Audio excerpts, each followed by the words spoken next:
एक गुरु और शिष्य की कहानी। एक गुरु और शिष्य अपने गांव जा रहे थे। गांव जाते जाते सूरज ढल गया, अंधेरा होने लगा तो गुरु शिष्य ने एक गांव में ठहरने की सोची। गुरु और शिष्य पड़ोस के गांव में गए और वहां एक झोपड़ी देखी।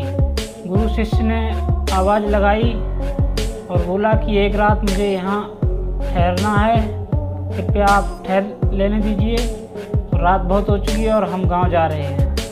तो गुरु और शिष्य ने पूछा तो उस गरीब आदमी ने बोला कि ठहर सकते हैं गुरुजी आप।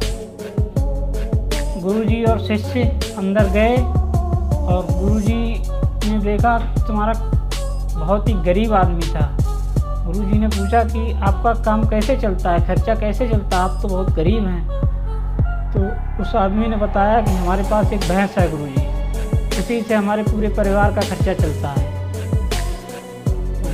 और खेती भी बहुत है, जो कि गांव वाले कहते हैं उस खेती में कुछ होता नहीं है, कुछ होने वाला नहीं है, इसीलिए हम अपने इस भैंस से ही सारा कुछ खर्चा निकालते हैं अपने परिवार का।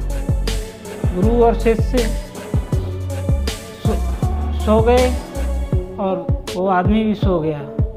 गुरु सब सोने के बाद गुरु उठे और उस भैंस को शिष्य से बोला कि खोलो और चलो। गुरु ने उस भैंस को खोला और चले आए लेके। शिष्य ने बोला कहीं गुरुजी आप गलत तो नहीं कर रहे हैं?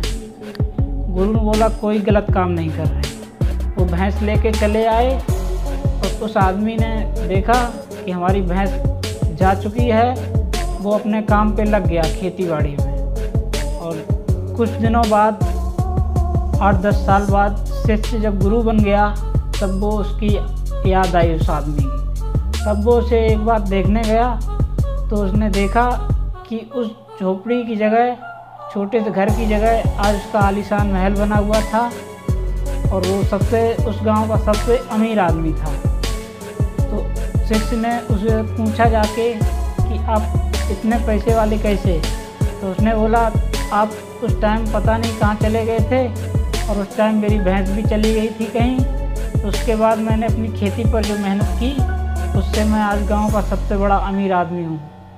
तो शिष्य की आंखों में आंसू आ गए गुरु के लिए।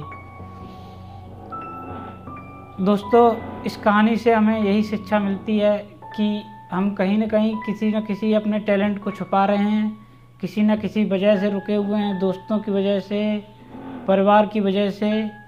वो अपने पास सब कुछ होते हुए भी उसी काम में उलझे हुए हैं। उस काम को छोड़ के किसी जॉब के चक्कर में उलझे हुए हैं। उस काम को छोड़ के अपने टैलेंट को बाहर निकालें और दुनिया को दिखाएं। जय हिंद, जय भारत।